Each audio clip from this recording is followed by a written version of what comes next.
Here's a message from Helena Griffiths. I have been thinking about how we can incorporate rocks from around the world with a bit of wanderlust for travel, even though we are locked down. So I will be posting a few quiz questions asking where in the world. Here is number 1. Where in the world is it? Location 1. This mountain weathers primarily by onion skin weathering, but on a large scale. The rock that this mountain is made from contains 3 main minerals: quartz, feldspar and mica, but what rock is it? Here's a clue. This iconic mountain is famous for looking like a pile of sugar. The answer is Sugarloaf Mountain in Rio de Janeiro, Brazil. The mountain is made of granite. Many of the mountains in the Bay of Rio are also granites, including the Corcovado, meaning hunchback, which is the peak that Christ the Redeemer sits on. Location 2.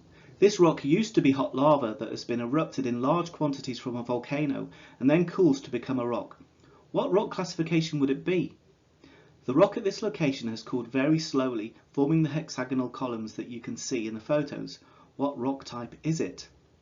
Here's a clue. This iconic location is famous for being the stepping stones for some large inhabitants of Ireland. The answer is Giant's Causeway in Northern Ireland. The rock is a volcanic rock called basalt, which when it cools slowly forms these beautiful hexagonal columns known as columnar jointing, which are up to 15 meters high. The hexagons form due to a contraction as the lava cools, forming in a similar way to how mud cracks form in a hexagonal shape as the puddles dry out. Another place famous for its columnar jointing is Fingal's Cave on the Isle of Staffa, just across the water from Giant's Causeway. Here is a photo of mud cracks. The same contraction process creates the hexagons, but they're not as regular as columnar joints in basalt, as there is a free surface, being the air. Location 3. This volcano has regular small eruptions of incandescent cinders, lapilli, and lava bombs to altitudes of tens to a few hundreds of meters. And the style of eruption takes the name of the volcano. Where am I? This small volcanic island has a permanent population of 500 people, and its main industry is tourism, people being drawn to the sights and the black sand beaches. Here's a clue. This volcano has been continuously erupting for 5,000 years, and the Romans used to call it the lighthouse of the Mediterranean. The answer is Stromboli, a small island to the north of Sicily in Italy. The eruption types are called Strombolian eruptions. Well worth a trip once lockdown is over. Location 4. Many people will know this iconic landmark immediately, but have you ever noticed the striping? The stripes or layers are vertically in the rock. Most rocks with layers like this have the lines horizontally, showing the layers of sedimentary rock as they build up on top of each other with time. Why might the layers of the rock be vertical here? The rock at this location is a coarse-grained sandstone called an arkose. It is made up of 50% feldspars, 25% quartz, and the rest is rock fragments or pebbles. What rock type might have been eroded to form this sedimentary rock? Here's a clue. We have seen this parent rock in its original form already in this quiz. Why am I this red colour? The minerals that make up the rock have a high concentration of a certain element that weathers to a red colour. The rock is a grey colour on a fresh surface. Here's a clue. This red colour reminds me of rust on a car. The answer is this iconic landmark is Uluru in the Northern Territory of Central Australia, formerly known as Ayers Rock. It is made of an arkose sandstone that was eroded from a granite, having the main constituents of granite, namely feldspar and quartz. The red coloration is from iron within the mineral's weathering, just like rust on a car. Iron goes from grey to rusty red when exposed to the elements. The layers or bedding at Uluru are nearly vertical because the rocks have been uplifted from the horizontal during deformation or squeezing from tectonic plate movements in the Cambrian nearly 550 million years ago. Location 5. This area sits on the Tropic of Cancer and has very low rainfall, if any. As a result, the erosion of rocks is not by water, but predominantly by wind. Sand dunes form as the wind transports the eroded particles. What is the type of transportation called where sand grains jump along the ground? Over geological time, these sand dunes will become cemented and form rocks. The rocks preserve some of the original features from within the sand dune, which we can see when the rock gets eroded. What are the features on the right-hand photo called? And there's a clue in the picture. Here's the answer. The photo of the sand dunes was taken whilst on a flight from London to Nigeria over the Sahara Desert.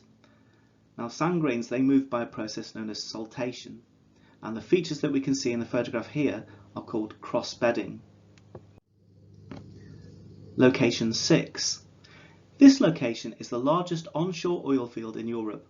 Oil needs several elements to work: a reservoir rock to hold the hydrocarbons, a sealing rock to stop them escaping, a suitable rock structure to trap the oil, like an anticline, acting as an upside-down bowl, the source of the hydrocarbons to be present below all these rocks, and for this to be cooked to produce hydrocarbons, and last but not least, timing, and often a bit of luck. This area has some exceptional heathland habitats, not to mention the beaches and cliffs in the area. You might have been there on holiday. It is a designated SSSI. What does SSSI stand for? Here's a clue. Some of the most expensive real estate in the UK sits above this oil field. I wonder if they even know.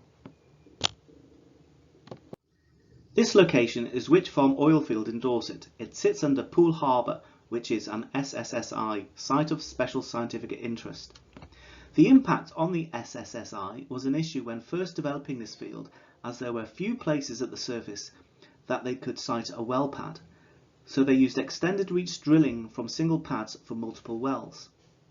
The expensive real estate is Sandbanks, home of multi-millionaires including Harry Redknapp. This slide shows a map of the area, with the wells being the spokes of a wheel. And they reach under Poole Bay, negating the need for an unsightly platform in the bay. Here's location 7. The satellite image to the left shows what appears to be a meandering river, but the photo below shows that the meanders are heavily incised into the topography in a canyon 1,000 feet deep. The river has cut these entranced meanders through rocks spanning over 300 million years. The hard rock layers form vertical cliffs, for example at the bottom of the canyon, and the softer rocks form slopes, for example near the top of the canyon. This is called differential weathering. What geological process other than erosion enabled the river to cut down through the rocks, leaving this dramatic scenery? The form of this river is said to be meandering. Where in a river course would you expect to find meanders normally? The upper course, middle course, or lower course? Here's a clue to the location. This state park in the USA is named after the body part of an animal. This location is Gooseneck State Park in Utah, USA.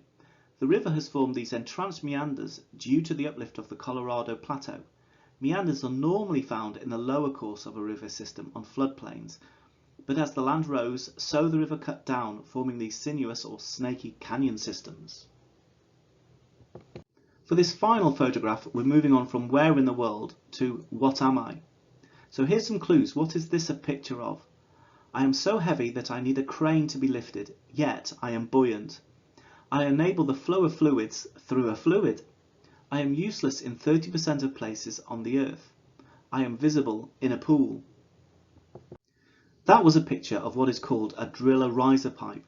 This is used on offshore drilling rigs to drill through the water column. It acts as a conduit for the drilling tools and the drilling mud to pass through rather than being lost in the sea.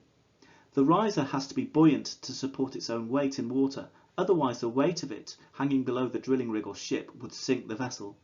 It is lowered into the water through a part of the rig called a moon pool. And that's the end of all the where in the world am I and what am I questions from Helena.